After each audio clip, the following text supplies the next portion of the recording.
আল্লাহর এক বান্দা ছিল নামাজে সেজদায়। তখন আল্লাহ রাব্বুল আলামিন তাকে ডাক দিয়ে বলে, বান্দা তুই যতই নামাজ পড়, যতই সেজদা কর, তোর জায়গা জাহান্নাম। এই কথা শুনে বান্দাটি বলল, আলহামদুলিল্লাহ। আল্লাহ তখন বলে, এই বান্দা, জাহান্নামের কথা শুনে কেউ আলহামদুলিল্লাহ কয়? বান্দা তখন বলে, আল্লাহ, জাহান্নামের মালিকও তুমি, জান্নাতের মালিকও তুমি।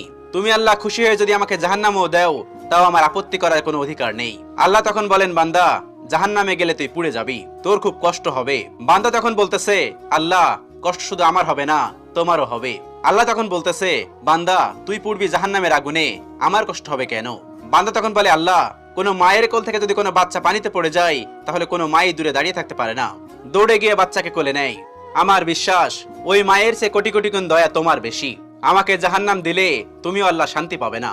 আল্লাহ তখন বলে, বান্দা, এই দলিল তুই কই পাইলি? বান্দা তখন বলে, আল্লাহ, আমাদের জাতির পিতা ইব্রাহিম আলাইহিস সালাম তোমার প্রেম মুখে নিয়ে যখন নমরুদের আগুনে পড়ে গেল, তার আগেই তুমি বলে দিলে